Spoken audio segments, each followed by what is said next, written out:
Look, let me guess how your life feels right now.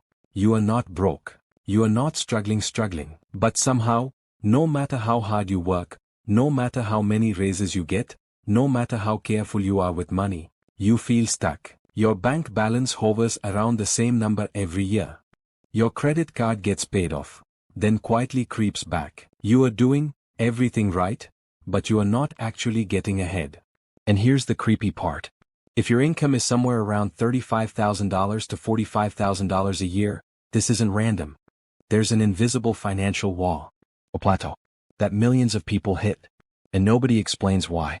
My name is Net, and I spend way too much time thinking about why people work harder every year yet somehow don't feel richer. If you're someone who earns decent money, budgets responsibly, avoids obvious mistakes, but still feels financially stuck, make sure to hit the subscribe button and give this video a thumbs up if this helps you out. Because today we're talking about the $37,000 plateau. What it is, why it traps so many smart people, and how to break out of it without working yourself to death or falling for fake hustle advice. And yeah, this might be uncomfortable, but it might also explain your entire financial life. What the $37,000 plateau actually is. Here's the thing. The $37,000 number isn't magic. It's not a conspiracy. It's a collision point. It's where income, psychology, and modern living costs smash into each other. According to U.S. Census and BLS data, around $35,000 to $45,000 is where basic expenses are technically covered. You no longer qualify for many assistance programs, but you still don't have meaningful surplus money, so on paper you're doing fine. In reality, you're one car repair away from stress. And this is where most people get trapped for years. The lie we're all taught early. From the time we're kids, we're taught a simple equation. Work hard, get paid more, life gets easier. But look, that equation breaks right around the $37,000 range. Why? Because expenses don't rise linearly. They rise in steps. Rent jumps. Transportation costs jump. Healthcare costs jump. Social expectations jump. Your paycheck goes up slowly. Your costs jump suddenly. That mismatch is the plateau. Let's talk real numbers. Let's break this down with boring, but important, math. Imagine someone earning $37,000 per year. After taxes, depending on location, that's roughly $2,400 per month take home. Now let's subtract reality. Rent, $900. Utilities plus internet, $200. Transportation, gas, insurance, maintenance, $300. Food, $350. Phone, $70. Health expenses, $120. We're already at $1,940. That leaves $460. Sounds okay, until life happens. One dentist visit. One car repair. One wedding invitation. One broken phone. And suddenly that extra money evaporates. No wealth building. No buffer. No momentum. Just maintenance mode. Here's what most people don't realize. The plateau isn't about income. It's about cash flow friction. At lower incomes, expectations are low. At higher incomes, surplus is obvious. But in the middle, you're expected to look successful, live independently, handle emergencies, save for the future, on a margin that mathematically doesn't support it. This is where people start blaming themselves. I should budget better. I must be bad with money. Everyone else seems fine. They're not. They're just quiet about the stress. The psychological trap. This is where it gets really interesting. At the $37,000 level, your brain flips into a dangerous mode.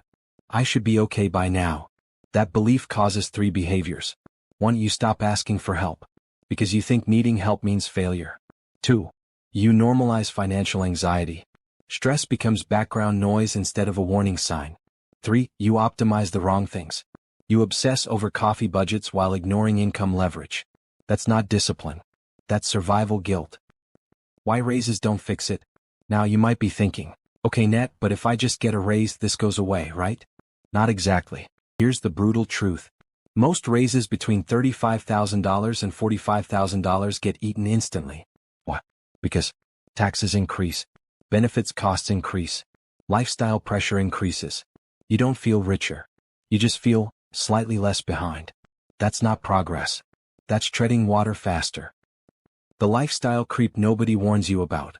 Let's talk about lifestyle creep, but not the Instagram version.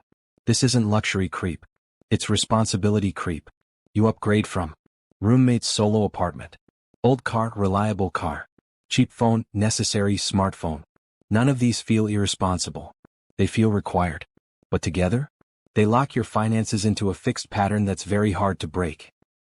Why budgeting alone fails here. I love budgeting. But budgeting doesn't fix a structural problem. If your surplus is $200 on a good month, no spreadsheet on earth turns that into wealth. This plateau isn't about discipline. It's about leverage. And most people don't realize leverage is missing from their life. The missing variable, income elasticity. Here's a concept nobody teaches. Income elasticity. It means, how easily can your income grow without your time increasing proportionally? At the plateau, income elasticity is usually zero. You're paid by the hour. Raises are capped. Promotions are slow. So effort increases, but income barely moves. That's the trap. Story, Sarah's plateau. Let me tell you about Sarah. Sarah earns $39,000. Smart. Responsible. Organized. She budgets. She saves when she can. She avoids debt. But after 5 years, her net worth barely changed. Why? Because her job had no elasticity. Every raise came with more stress. Every promotion required more hours. She wasn't lazy. She was boxed in. Here's what actually breaks the plateau. Breaking the $37,000 plateau requires one uncomfortable shift. Stop optimizing within your current income structure. Start changing the structure itself. That means at least one income source must scale, be skill-based, or detach from hours worked. This doesn't mean quitting your job tomorrow. It means planting a second lever. Actionable step number 1. Audit your leverage. Ask yourself, does my income increase if I work smarter, or only longer? Can I earn more without permission? Is my skill rare or easily replaceable? If all answers are no, you've identified the bottleneck. That's powerful. Actionable step number 2. Build one elastic skill. Not 10. 1. Examples: sales, technical writing, data analysis, video editing, automation tools. Skills that scale value, not hours. This is how income jumps happen, not raises. Actionable step number 3. Delay lifestyle locks. Here's unpopular advice. Don't lock yourself into permanent expenses during the plateau. Long leases, expensive cars, subscription creep. Flexibility is power at this stage. Temporary discomfort beats permanent stagnation. Why this feels so personal? The plateau attacks your identity. You start questioning your worth, your intelligence, your effort. But look, this isn't a personal failure. It's a systemic friction point. Once you see it, you stop blaming yourself and start making strategic moves. The moment it breaks, here's the hopeful part. Once people cross roughly $50,000 to $60,000 with elasticity, everything changes. Stress drops. Decisions widen. Savings accelerate.